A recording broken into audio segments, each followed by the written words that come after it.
Hi, welcome to Top Farmers Know-How. I'm Amanda. In this video, we're going to go through some whole herd management tips for before and after dry-off.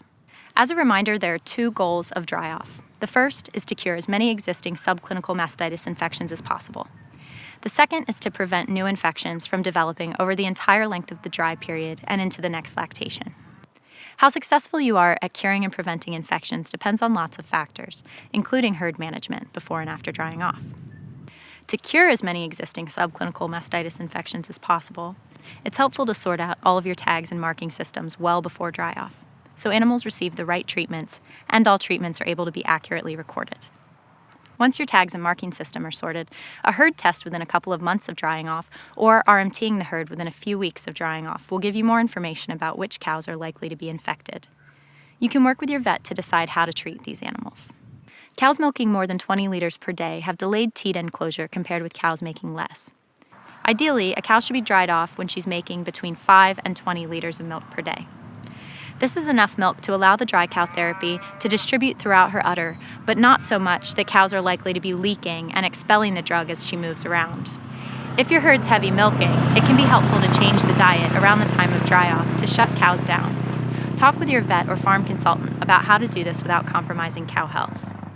And finally, don't bring cows back into the milking shed for at least 7 days after dry-off.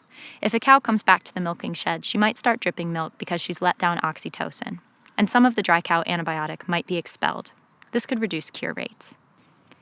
To help prevent new infections over the dry period, ideally, dry-off should occur in the middle of a stretch of fine weather. Delay drying cows off if it's raining sufficiently for teat ends to be wet or dripping. If you're drying off immediately after it's rained, be extra vigilant about stripping cows for mastitis prior to drying off.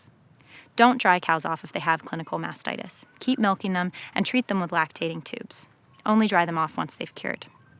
It's always a good idea to avoid standing cows in dirty yards or pushing them with bikes, dogs, or backing gates, but this is especially important around the time of dry-off, since splashed dirt and muck can introduce new infections into open teat ends. Consider getting your vet to help you with staff training for dry-off, or ask them to help with drying cows off. Schedule dry-off so that it's manageable. If the workload's manageable, everybody drying cows off is more likely to do a clean job. Target a pace of about 25 cows per person per hour if you're inserting 1 tube per quarter, or 15 cows per person per hour if you're using an antibiotic and a teat sealant. If possible, make sure cows are protected with dry cow therapy before they go onto winter crop or muddy paddocks. Avoid hosing sheds and yards if you have cows nearby. Drops of water can carry dirt and muck with them into open teat ends, which can cause new infections. Immediately after dry-off, it's best to turn cows onto a dry paddock with feed and encourage them to stay standing and eating for at least 30 minutes.